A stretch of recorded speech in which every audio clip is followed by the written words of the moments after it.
Welcome to Make and Decorate, a podcast for makers who love to sew, quilt, knit, and decorate.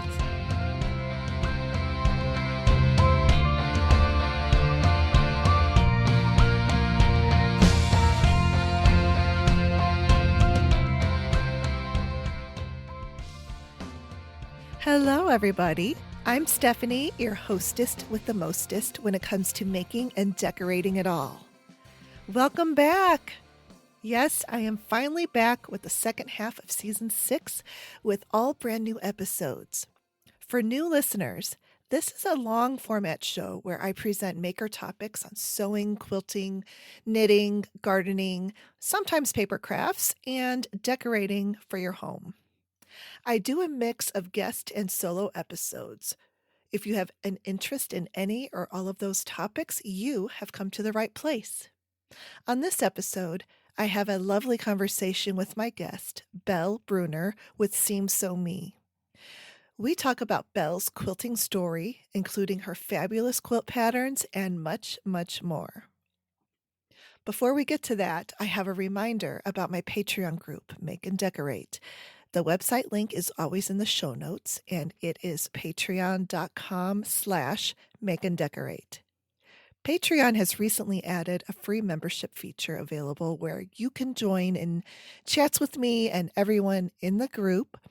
There are also paid subscription tiers with a bonus podcast episode every month, including the months when the show is on break between seasons. So you will get an episode every month of the year, and when we are in seasons, you will get like up to 3 episodes a month. After the guest segment, there's a musical interlude before a short chit-chat segment at the end.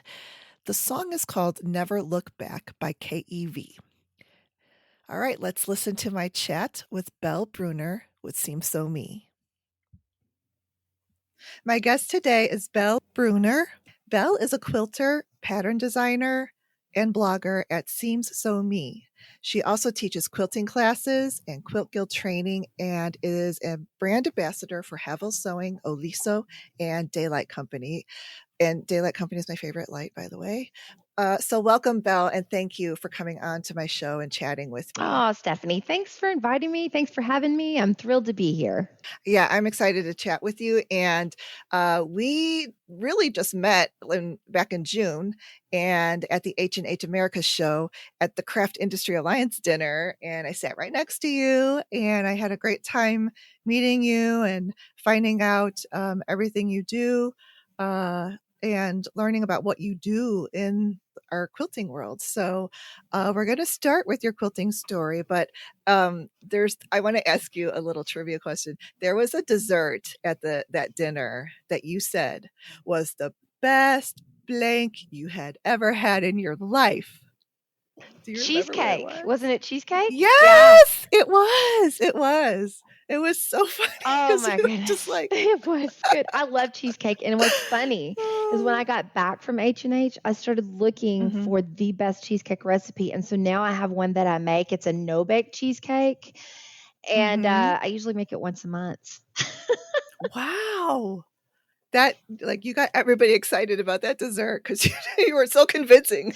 It was the best ever. Oh, I tell you it was. And I wanted to eat my friend. I was with another pattern designer, Maud, and I wanted to eat hers. And the guy next to me said, if you ate hers, would she still be your friend? Like, how close is your friendship?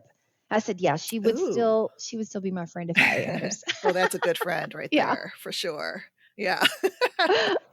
So, all right, your quilt story, I guess start with where you're from and located now, and go ahead and tell us. Sure.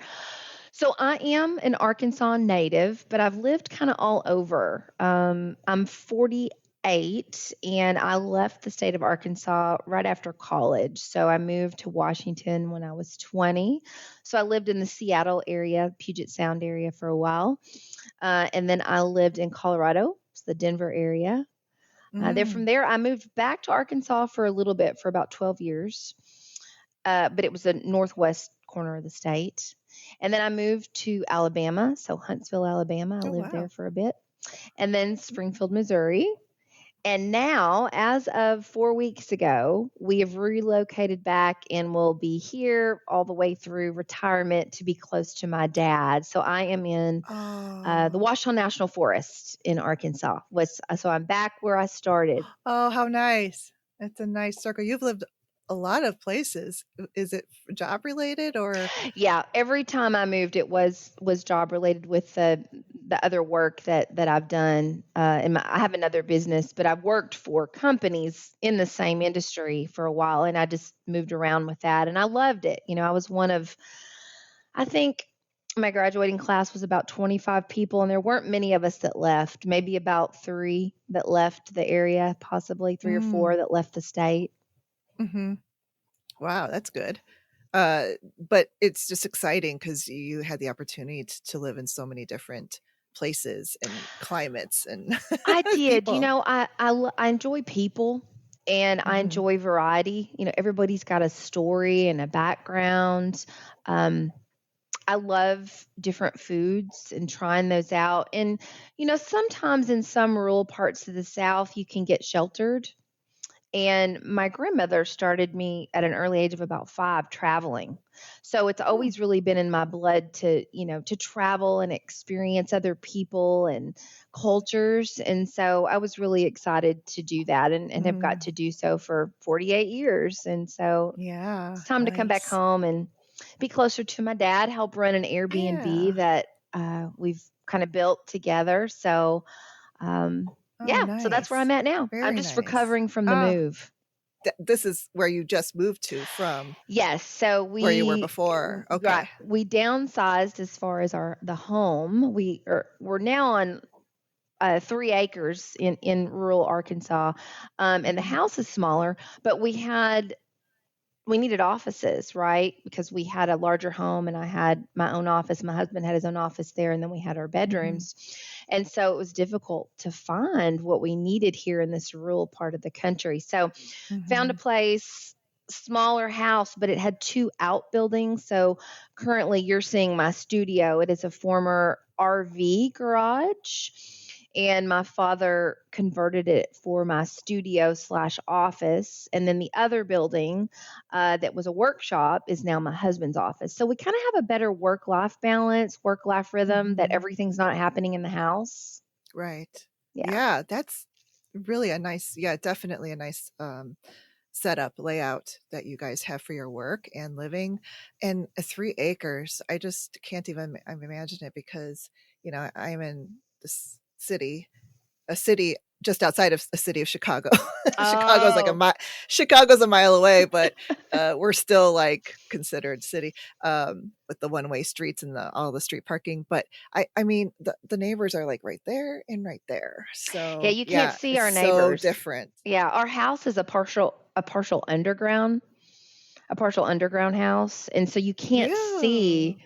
There's lots of windows in the front, so you can't see your neighbors. So it yeah. is a nice change after living in several cities to just be out with nature, and I feel calmer. My Mm-hmm. husband feels Mm-hmm. calmer, so yeah, it's good. Yeah, that's very nice. I love seeing what I can see on the video of your studio. I knew when I first said hello to you, I'm like, well, that is a nice, big, spacious place. And I'm Well, trying to think, is this a room or is she in a store?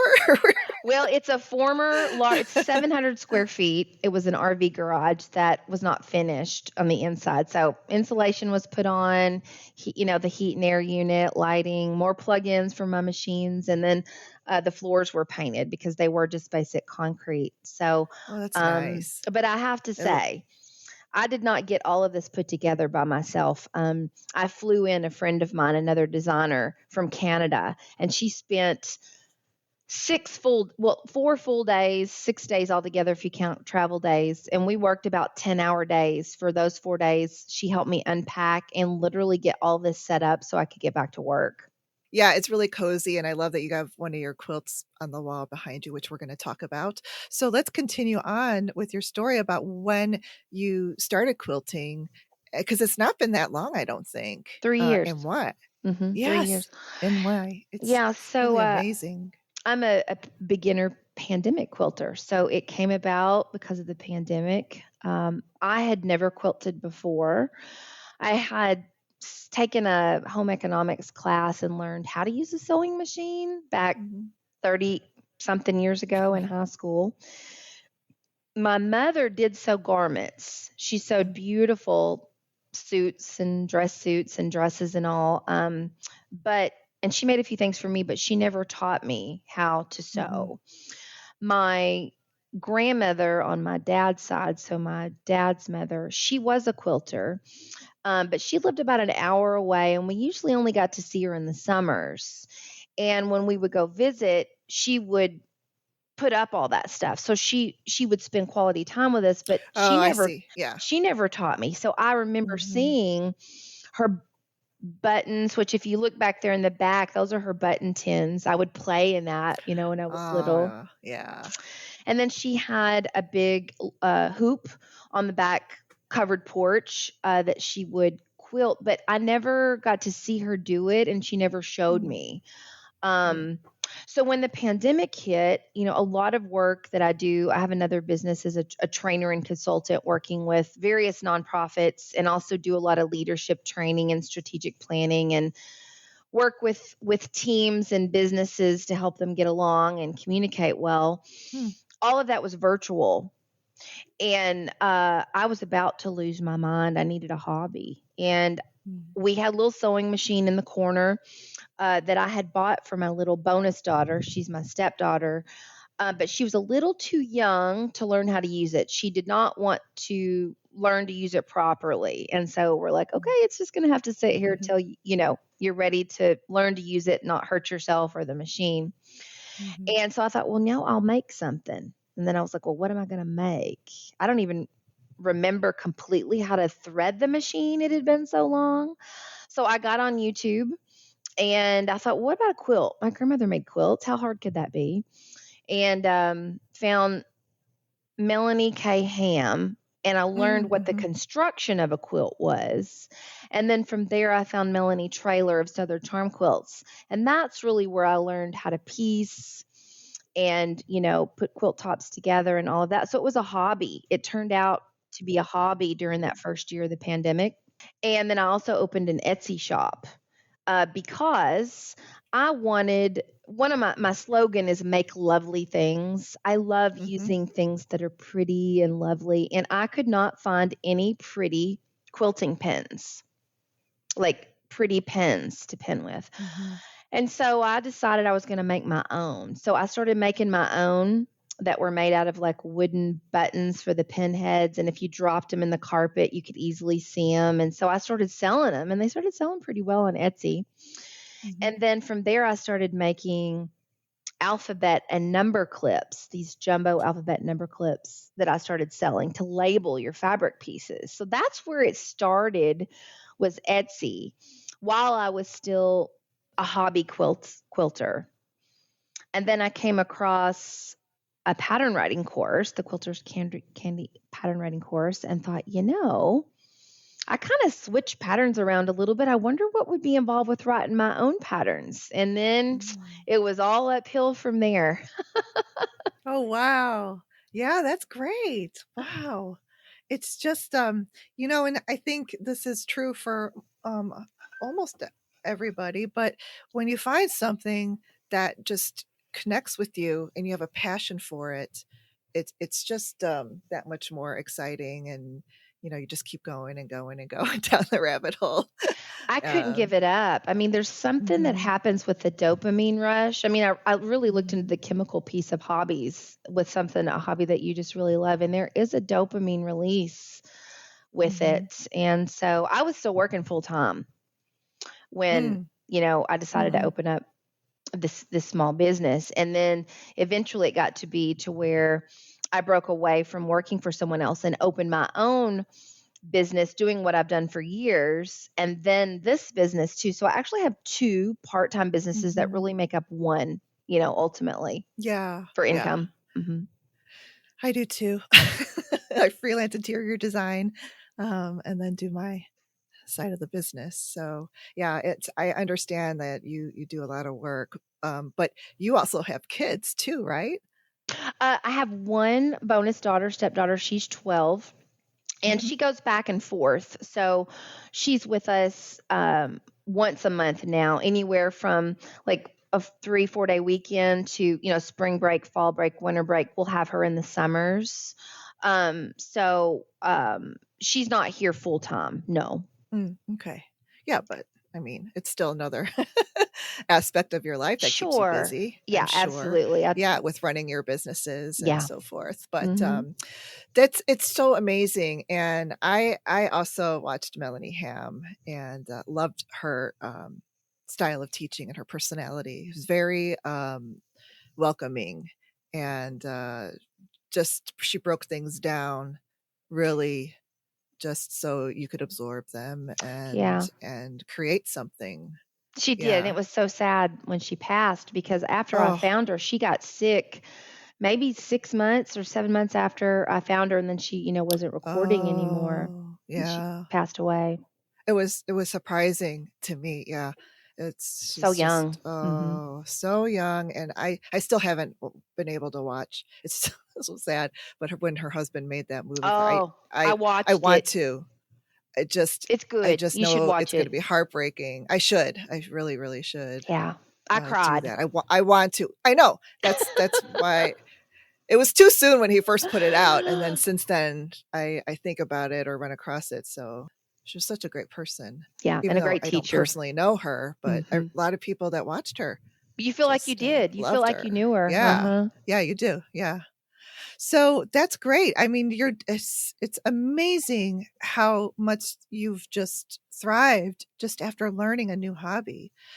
You did have a tiny bit of background, but still not anything, No. that you had been doing already. Right. So that's really great. And oh, the pins that you made for Etsy, how did you find somebody to manufacture for you, or you were making I was these? making them.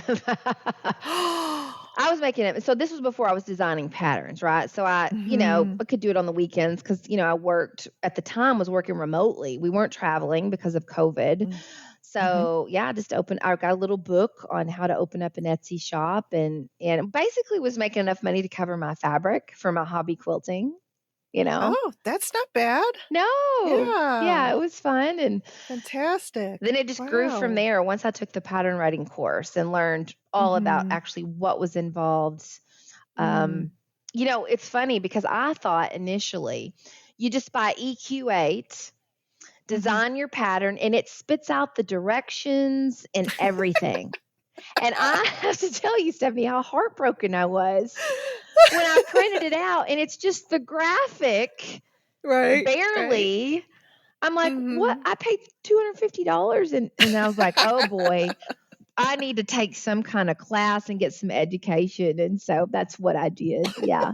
And You thought it was gonna chat GPT your, yes, pattern and I instructions. did. I Oh. literally almost cried. I was like, are you kidding me?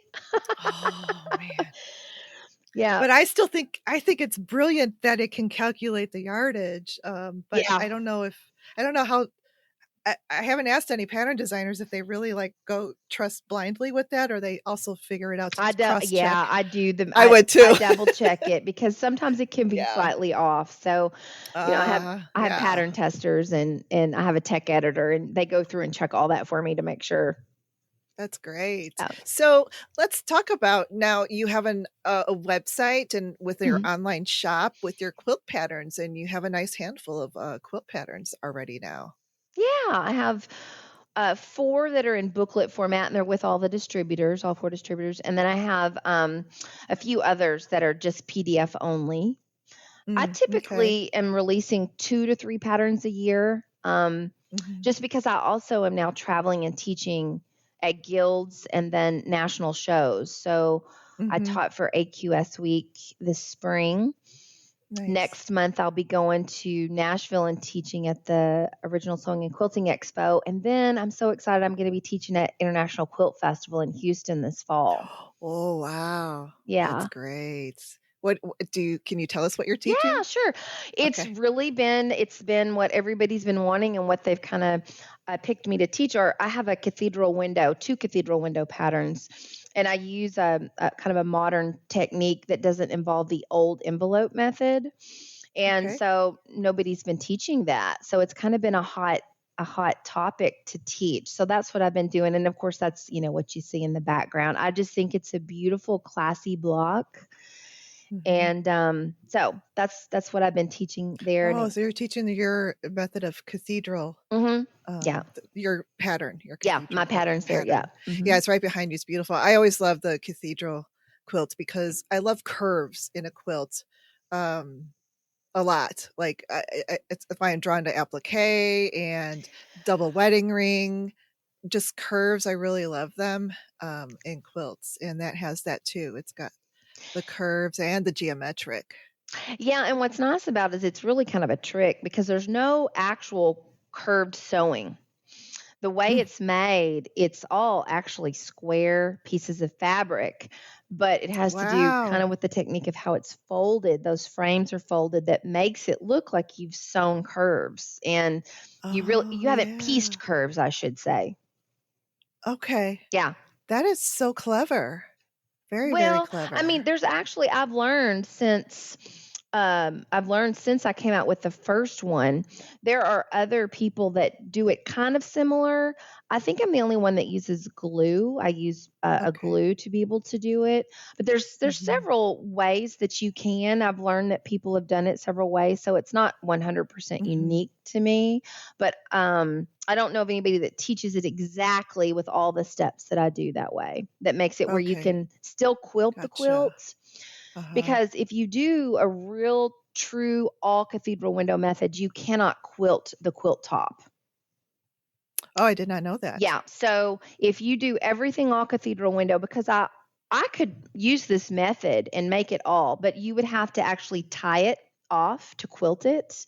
Mm, And it's extremely heavy. So mm, the two patterns I've designed, I've created there's some negative space where you actually can mhm. still either custom free motion quilts in the negative space, or you can stitch in the ditch. And you can do Okay. it yourself. I almost called this pattern behind me the recession quilts, because you could quilt this yourself without paying a long armor if you had to. You quilt in the ditch on the grid yourself on your Mhm. domestic machine. So I think that's what's Okay. nice about it, is that you can still quilt it, unlike Mhm. if you made it this way completely all cathedral windows, you just have to do the ties. Because of the thickness of the layers of the enveloping, Well, there's right? no negative space, and where there is negative space, there are thick seams behind it. Right. And you Really thick. can't, Uh-huh. yeah, there's really no ditches to follow Uh-huh. lines to stitch in. So Okay. I've seen uh so I started doing this over a year ago, and then recently I noticed another designer, decided to do all cathedral windows, and you can't quilt it. You do have to tie it off, because those little, remember the old Okay. ties where you would tie? Oh, yeah. Yep. Yeah. My grandmother made me a quilt that was tied like that. Yeah. Yeah. So that's kind of the difference, is you That's a still have. cute look too, Mhm. but, yeah, I wasn't aware that, you really couldn't quilt Mhm. through a, traditional cathedral Yeah, and it's heavy. And the quilt thing about top it too is, if you do all cathedral window completely, it takes like 7, 8 yards of background fabric. It's an extremely costly quilt to make. If you for a do, lap size quilt. oh yeah, for all cathedral windows, Wow. it's heavy. It's a lot of And fabric. yeah, it's a lot of fabric that can be expensive. So I was like, how can I come up Mhm. with a way to make the cathedral window, still be able to quilt it, and not use quite as much fabric for the budget there? Mm. Yeah. Mhm. Yeah. Wow. That's really cool. I like learning about this, because I've never made a cathedral before, and I didn't know that you could make one. I mean, it looks just like it with no, curved stitching. Yeah. Well, I'll send you the Yeah. pattern. I'll send you the That's pattern. If very you've never made one, interesting. I'll send you the pattern, and I maybe haven't. Oh, alright. I'll send Thank it you. so you can make it. You just got That's to promise to nice. make it. Oh, that's the $1,000,000 promise. Right. It's like, how many of us have all these patterns that Oh. we thought, oh, I'm going to make it, and I've not done it yet? No, I do. I would make it for myself, but I've got all these other quilts. I'm way behind on two baby quilts for well, no, one baby quilt and one like school age Ah, boy. yeah. Well, My this one both my nephews. comes in a So baby size. It comes in 3 sizes, so oh yeah, how nice. yeah. Uh yeah, very good. I'm so excited. I can't wait to see the pattern. It's called That's going to be Winsome. a nice class. Yeah, it's Yeah, called it's Winsome Windows is this one. Winsome Windows, and then the other pattern. Winsome. Mhm. You win some and you lose some. That's good. Yeah, Winsome, Winsome. And then Windows. the other one is called River Glen, which is actually the name of our family property Oh. because the way the cathedral window blocks are made, it looks like stars in the sky, and you can see those very clearly out in the country out here. Oh, So, very nice. yeah. And there's another thing that you have in it, and you have a YouTube channel, Mhm. and there is a video on there about making the quilt journal cover, right? Is that on Yes. there, or where did I see that? Um, I might have seen it on your yeah. website. The quilt journal cover was my very first pattern. I started writing it before I took the pattern writing course. And then I I quickly, remember where I heard it from. yeah, I was like, I need to learn how to finish that, like, make it more professional. So that actually is on my website. It was my first pattern, and it's still It's on your popular one. website. Right. Yeah. And you are in another show. You were on a Yeah, I've been on podcast, so it wasn't a video. like maybe 3 or Yeah. 4 other podcasts. So that's probably where you heard about it. Yeah, definitely. So, yeah, I went immediately to try to find it and see what that was all about. And your cathedral window, and there's a pinwheels pattern. Yeah, so the pinwheel pattern, that's a really special one. That launched in April, and that was in recognition of Child Abuse Prevention Month. So April every year is National Child Abuse Prevention Month. And of course, pinwheels you associate with children. And so that was part of a national launch. It was also supported by the National Children's Alliance. I sent them the quilt and they had it on display. And that pattern is free to quilt guilds that adopt their local children's advocacy center as a philanthropy, and they make the lovely pinwheels pattern and donate those quilts because those quilts are given out to children that have been sexually abused. Okay. Once they receive services and they've had a forensic interview and a medical exam when they leave, some of them do stuffed animals. A lot of them will do quilts because, they can snuggle with them and all that. Yeah. So that pattern is free to guilds. There's a form they can fill out. It's on my website on the blog. There's a blog article about Lovely Pinwheels that talks all about that special quilt. And they can download the form, and when they work with their local advocacy center, they can get that for free. Okay. Oh, that's a very good thing for quilt guilds. And it just reminded me too that I think was this type of work that you do with like charities and with social work, right? You used to do something. I used to be a social worker. I did in my 20s. Right. Mm-hmm. Yeah. So you have a really strong background in that, and it's let you sort of kind of develop and grow through others, and even with your quilting business. So it's wonderful. Yeah, I used to be a social worker, but I don't do any of the direct work with kids anymore, but I still do consulting for those advocacy centers. They're nonprofits. And so later on in life, my background turned into working with nonprofits and businesses doing leadership development, strategic planning, succession planning, helping nonprofits grow. And what happened was when I got into this industry of quilting, I found that there were challenges in quilt guilds. And so the work I do with other nonprofits easily spilled over into the need for guilds to have board of directors training on how do you run a nonprofit? How do you do fundraising? How do you help membership? How do you all get along? How do you how are you a great director? So that's another arm of the Seam Sew Me business, and it's on my website that I do training and consulting for quilt guilds. Wow, that's I don't even know if there's anything else out there like that, but that is so just needed, I think, because quilt guilds just can pop up anywhere and anybody can run them, but do they know, the training is very important, I think, is and especially if it's out there for them. Well, that's kind of what Um, happened, Stephanie. There were yeah. no resources, there was no training, there was nothing for Mhm. them, and I thought, hey, I do this in my other worlds. The Mhm. the the basic tenants apply. You still have problems that happen in those organizations just like they do in other Mhm. nonprofits and even for-profit businesses. You've got clicks. Sometimes there's no inclusion, no diversity, and I do training in all Mhm. of that. So I'm actually in the middle of creating it's a course for guild boards of directors where it's roles and responsibilities. So it's basically an orientation for new board members that they can take online because some guilds can't afford for me to come out, right? Sure. Mhm. And I do training virtually with them, but in person's always better. Mhm.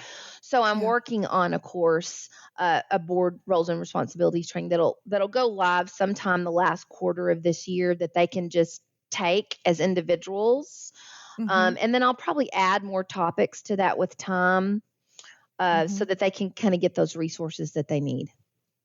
Oh, that's great. I think it's important also to offer something like that now with the online opportunity because it's just so hard to go anywhere or with it and everybody has different responsibilities and the accessibility of that really will, I think, make a difference for I think so sure. too. Yeah, Yeah. I want to it, make it it is accessible. always nice to have in person as well, so you do it all, which is good. Right, I do in person, Yeah. I do live Hmm. virtual, like if we were on Zoom, if Hmm. they want the live, and then I'm gonna develop, in the middle of developing I've got the Yeah. content, I've just gotta convert it Hmm. over into the platform. It'll be on Thinkific, um, Okay. and, they'll be able to just, it'll be very cost effective for them, and so Hmm. last quarter of the year, that'll come out, Good. and then also a podcast. It's called the Quilt Guild podcast. That'll go live. I had to postpone it because of this move. I'd hoped to go live Hmm. with it this summer, but with relocating out of state, it was just too ambitious. Hmm. So it'll be Sure. all about quilt guilds and what they do for the community, how they help, Ah, challenges nice. they have, how Yeah. they've overcome challenges, and then me talking Hmm. some about tips and tricks for guilds. So that'll be out later this year too. Oh, that sounds great. It really does. Because it whether or not we want to admit it, yes, the quilting world is all fuzzy and warm and wonderful, and there are so many nice, sharing, kind, caring people in this, community of ours. But there's always the existence of the opposite. So, Well, and that's kind of how it came about, Stephanie.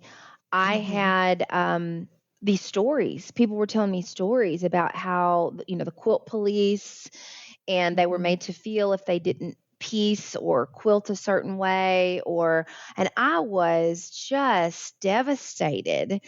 And then I was Hmm. like, you know what, Belle? This kind of nonsense happens in other nonprofits. And this Sure. kind of behavior, we're all human. And so it's going to happen from time to time. But I did a national survey, and some of the stories and the information I got back, it was like, you know what? I think this could be needed and it could be helpful because I want guilds to thrive to Hmm. where my little bonus daughter or people that are 40, let's say I was 45 at the time that wanted to quilt feel Hmm. included to join a Hmm. guild. I don't want Sure. someone to be, feel like they can't be included because of whatever discrimination, whatever it is, right? Mhm. Mhm. So I actually do a lecture. I do a lecture nationally and at guilds about building healthy quilt guilds and the four tenets that are really needed to create that safe environment and that inclusive Mhm. environment. So it's a Oh, passion of mine. yeah, that's great. It's Just I've even just seen drama going on in just literal Instagram where it's just all out there. Just it's like you feel like you shouldn't be like watching this back and forth conversation going on, but Hmm. there it is for everybody to see.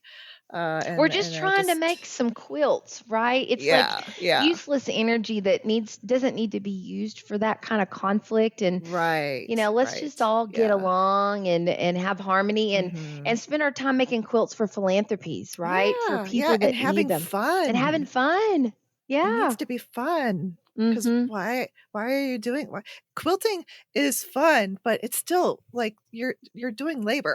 Yeah, it's You're true. working, It's you true. know? So why make that miserable? Yeah. Uh, Great work. Yes, I love it. And your background is perfect for that. So I'm really glad that you became a quilter in the pandemic. Oh, thanks. Yeah. Well, That's so good. hopefully it's a little helpful piece to put out there in the world. This will be in the show notes. I'll have the links to all your places that you're at. And definitely I wrote that down to put a link to your blog post about the lovely pinwheels Okay. quilt for Quilt Guilds Yeah. to check out. And then tell everyone, just, I'm going to put it in the show notes, but just tell us real quickly where we can find you. Sure. So I'm really active on Instagram. So that Hmm. is seams, and it's a play on words, SEAMS underscore SEW underscore me. Also, I'm on YouTube. So one of the things about me is I'm a visual learner. So all of my patterns that are patterns that you purchase include a link within the pattern that takes you to a private link on YouTube to visually see how to make the block on top of the written directions. So all of my patterns Hmm. have a video tutorial. And then I have other tutorials that are public just on how to, make needle books, pin cushions, other things. So Hmm. I'm doing that as well. Good. And then I do have a Facebook account. And that's just my name, Belle Brunner, and then Seems So Me. But mainly on Instagram is the best place to find me. Instagram and YouTube. Instagram. And then my Yeah. website, of course, my website. On the website, there'll be the tab's not there right now, but there will be another tab because we, as I mentioned, built an Airbnb, and it's a Airbnb / quilting retreat. So there's a whole section connected to the Airbnb that'll be a multi-purpose area for hosting very small, intimate retreats, Hmm. and that will be open in the spring. We'd hope to open it this fall, but with the move and it just took longer to Hmm. build and all of that, it's going to take a bit. So I'll be starting to host those next spring. Oh, exciting. Wow. Yeah, You if you are want to come to the just, woods and sew. yeah, that would be a retreat. Yeah, it's right on the Especially, water. It's on the river and the mountains. oh, I like that. Yeah. Okay. So any last words of wisdom to part with us today? Mm. Last words of wisdom. I would say there's a phrase, take what works and leave the rest. So try things. Don't be afraid of making mistakes, which we like to call in our household teaching moments. Hmm. Just try the things. It doesn't mean that you're going to love each thing you try in the quilty world, but that's how Hmm. you explore and find out if something is for you. And don't be afraid to mess it up, and keep trying. So I just Hmm. say be flexible and experiment. And then if you don't like it, then just leave it, right? So that you don't have to keep Right. doing it. Yep. And don't be afraid to start later in life. I was 45 when I started. Hmm. And, sometimes I think we can be self conscious and think, oh, I could possibly do this. Absolutely. Yeah. There's a will, there's Yeah. a way. We set our mind to it. We can really Oh, do for sure. so much. Absolutely. I'm a total firm believer in that. I mean, I started knitting in the pandemic. And I'm 4 years older than you. So that's starting later in life. Yeah, absolutely. Yeah. I said this in my last episode because I go over some stuff at the end of what I've been watching. And Netflix has this show out about the blue zones of the Mm, world. And the blue zones are the places that have more people over the age of 100. I And so heard this that. guy, yeah, and then this guy goes and just spends time with these people and finds out, and at he took away 4 things that were like common in every single area. Mhm. And one of them was find your purpose, and not find your purpose in life, because it's finding your purpose when you're retired in your older years. So and one of that was sewing. This woman had her sewing machine out. Mm. She made her clothes, and she's, like 100 or near 100. So I took that away with me, and it's you're right. You could be at any age, because it just helps you in many, many ways. Your mind and dexterity and It's your therapeutic. It's your therapeutic. mood. Mhm. Thank you so much for taking the time to come on my show, and I really enjoyed chatting with you. Oh, well, thank you so much for having me, Stephanie. I appreciate it.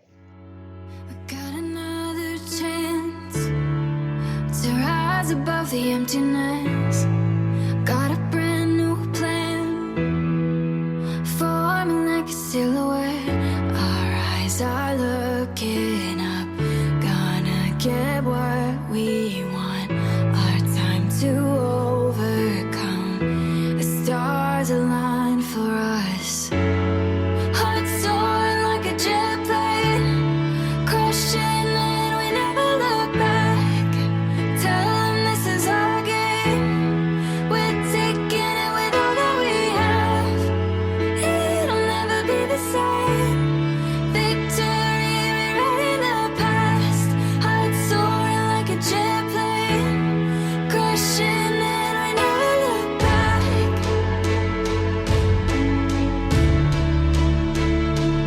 Never look back.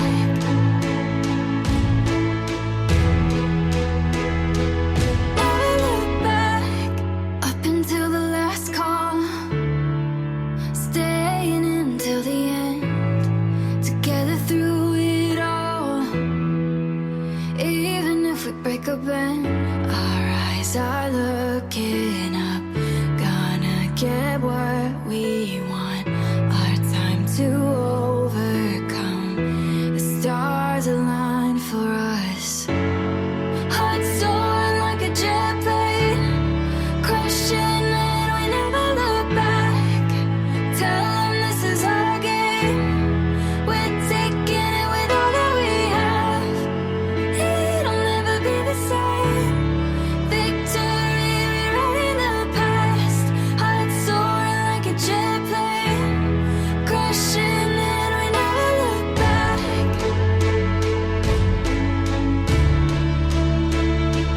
Never look back.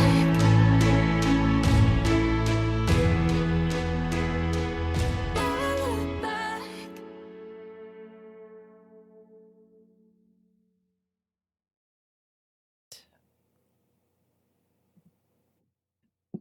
Thanks for staying with me for the Chit Chat segment.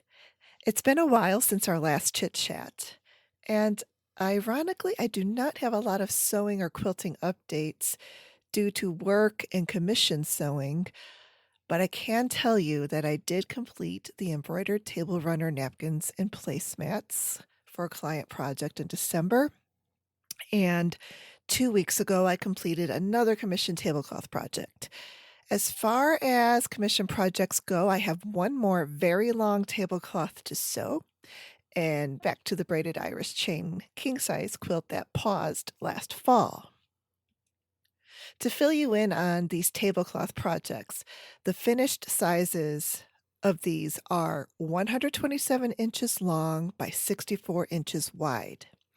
That is over 11 feet of fabric to wrangle on a small work table, and adds to the challenges of squaring up and doing the pattern repeats. The pattern repeat on the tablecloth I just finished was an 1.5-inch plaid check, and I was pretty happy with how it turned out. If you want to try pattern matching, I have a couple of main tips on getting that successful pattern match. First, you will want to cut fabric lengths longer than just what's needed with seam allowances. And this will allow for ample room to match the repeats perfectly, because you'll have to move the fabric up or down to match the one piece of fabric to the other piece of fabric, and pattern match it to make it look like it's a seamless single piece of fabric.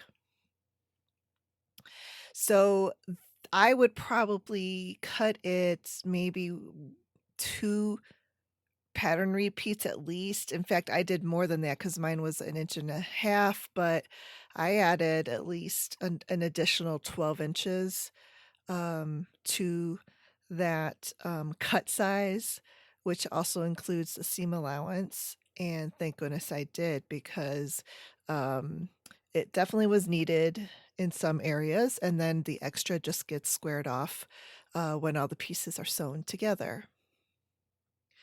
The second thing is to use a walking foot with the open toe if your walking foot has one.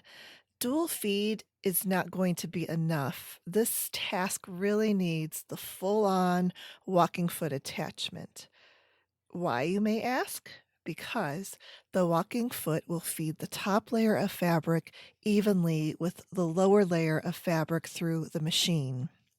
It works in tandem with the feed dogs on the machine to evenly move those fabric layers together, and it really does a great job with pattern matching. Then, if you use home deck fabric and you're sewing full widths together, the pattern is printed or woven with the repeat from one selvage edge to match up with the opposite selvage edge. So let's say mostly this is for like making draperies, or even some long upholstery, but that's like a whole nother thing we won't get into. But for sewing drapery panels, a width of home deck fabric is usually around 54 inches wide, and then you have about an inch of selvage on each side, leaving you with about 52 inches of usable fabric width. And that's great if you need 2 full widths of fabric connected for draperies. But if you have a long and a wide tablecloth or a duvet cover, then that center seam down the middle is not really going to look nice, and you won't want to piece your fabrics together like that. You will want to have the biggest piece of your main fabric, or sort of center it where the side pieces attached to that center piece equals your full width that you need evenly. So, for instance, that 52 inches of usable space is the center, and let's say a duvet cover needs to be 92 inches wide, so you've got an extra 40 inches. The 40 inches you divide by 2. That gives you 20 inches for each side, and then you add in your seam allowances. On home deck, like duvet covers and tablecloths and draperies, the seam allowance is typically a 1/2 inch. So you're going to add an inch for each piece, plus the hemming. So there's a lot of adding. And you're only adding hemming if you're hemming an unlined tablecloth, but duvets are going to just be the full 1-inch seam allowance. It's not that hard to figure out. You just have to take your time and then make sure that you definitely do your math like a couple to 3 times, if you're me at least, just to want to make sure, because you got to measure twice and cut once, right? And then those tied pieces get attached to the big middle piece. And then when you match your patterns to each side of that middle piece, then you have this beautiful looking pattern uninterrupted all the way across. It's a beautiful thing. All right, so I've got a few new personal sewing projects on my list. And the first one is for my kitchen, and it is a new set of pot holders. I need new pot holders, And I really love the Peter Rabbit ones at Williams Sonoma. They're so beautiful, but they only sell them with one mitt and one pot holder as a set. They do not sell them individually, so you would have to get two full sets, which is a little bit on the exorbitant side, I would say. Especially because they're more of a seasonal thing, and not like a whole year round. So I prefer pot holders over oven mitts. And what is one to do with this quandary? Make them myself. I found very cute Peter Rabbit fabric at the big box store online, and I found a really pretty gingham for the binding.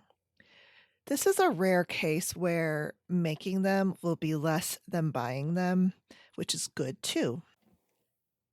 Have you noticed cargo pants making a big comeback? They're everywhere I look, including a new Cashmerette Club pattern called the Esmond pants.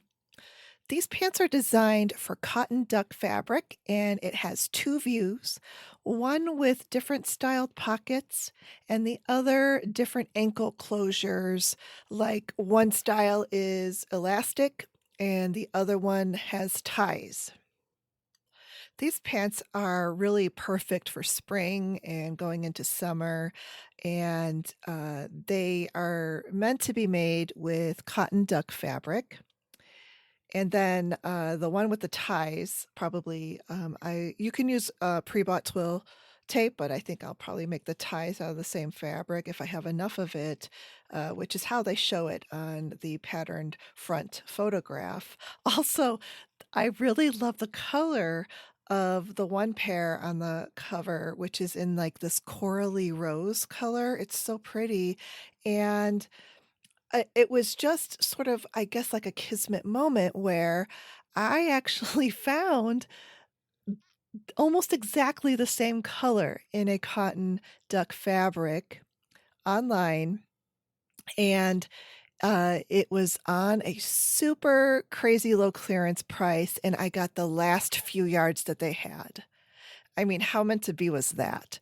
This was in late fall, so I think that's why this fabric was the price point that it was, and it just worked out wonderfully. So now all I have to do is make the time to make these. I even sent away the PDFs to have them printed, and I've gotten those back now. So again, I got to get some time, and I really want to make those. They're really so very cute, and hopefully it's not going to be too terrible. I mean, there is a zipper fly and a couple of snaps at the waistband, but the pockets are sewn on, so they're like patch pockets, so that's easier. And the ankle closures should be fine too, because it's just a simple casing that you um, fish the twill tape or the elastic through. All right, and there's one more thing on my list that I do want to make, and that is a new kitchen apron. I really don't like that style of the kitchen apron where you see everywhere ready-made that has like the tie that goes around your neck and the bib and then ties at your waist. Because the ties around the neck, I don't know, they bother me. They always seem to kind of like be pulling or something. And I really like how the types of aprons that look like tunics or dresses, and they're kind of like a sleeveless style that you just put on, almost like a smock. Those I think I like a lot better and would be a lot more comfortable and have more coverage to keep unwanted food, you know, splotches off of your good clothing. Helen's Closet has a pattern called the York Pinafore. It was very popular when it first came out several years ago, and since then, she added an extension pack for the York apron, and it's really very cute. I made this with my niece because she also wanted to make an apron a couple months ago. And so I saw how cute it was turning out. And then I thought, I am definitely going to make one of these for me. All right, let's just talk a little bit about gardening. Oh my gosh, it is on most of January. I was just not feeling inspired for planting seeds or planning this year's garden. So I thought, well, maybe this is a year where I take a break from it and just go, it's springtime to buy plants from the garden center. And then towards the end of January, I put on a few gardening shows. One of them is from BritBox and it's called Beech Grove Garden. Oh my gosh, I love that show. I had it on while sewing and got through the entire season within a few days. I got so many ideas and inspiration from that show, and that's all it took to get me going on planning this year's garden. It is so it's amazing how you can just be inspired by just something you see or watch, or just by even talking about it to someone else. Uh, because then I was talking to my sister last week and showed her, what I thought for the garden. I actually made a seed inventory list.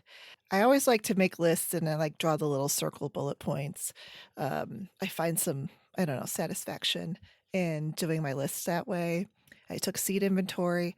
I made a list of what I needed to order or wanted to order for this year's garden. Then I drew a sketch of my backyard so that I could visualize the placement of these new shrub plants that I placed an order for. And I hope they work out. I really, really do. They're going to be really tiny, like 1 to 2 foot tall plants, and it will take them a while to grow into their fullness. But one of them is a red dogwood plant shrub, and the other one is a holly tree. It's called the Foster holly, and it grows naturally in a cone shape, which I find very cool. So that's mostly why I did the sketch, and it was so much fun. So anyway, I was telling my sister about this, and then she got all inspired. She's like, "Oh my gosh, I love that you made a bullet journal." And I was like, "I did what?" I had no idea that's what it was. I just thought I was making a list for my garden and like organizing myself. But she cracked me up. Bullet journal. Okay. So anyway, yeah. So that's the update and news on the garden. And the last topic for the chit chat segment will be what I've been watching. I finally watched Oppenheimer, and this is available on NBC or the Peacock app. We finally watched this highly acclaimed movie. Cillian Murphy and Robert Downey Jr. He is one of my favorite actors, by the way. They were so good. And you completely forgot the actor, which is their goal, I guess, is to become the character. And they definitely both did that. And I have to say, I did not know much about, well, I mean, I don't know. Who does know a great deal about nuclear physics? But I certainly do not. And I also really had little knowledge about how the atom bomb was developed. So it was a pretty gripping movie. It was very, very sad, scary, and maddening. Those were like all of the emotions that kind of flowed through me during this movie. So it is really very good, but I just, again, it's just all the emotions. On Hulu, The Feud is in its second season, and it's called Truman Capote or Capote and the Swans. And it's currently in mid-season, so new episodes are coming out every week. I almost gave up on this show, like after an episode or two in. And then I watched the 2019 Netflix documentary on Truman Capote, and that's available on Netflix. This explained a lot about him and the character that they have on this Feud season 2. And it just, because I really didn't know that much about him going into that show. I knew who he was. I knew, what he wrote. But other than that, I had no idea. So this documentary explained a lot about him, his story, and motives that led him to do what happens on that Hulu show, The Feud, which is to work his way into New York's high society in like the 1950s or 60s, I think.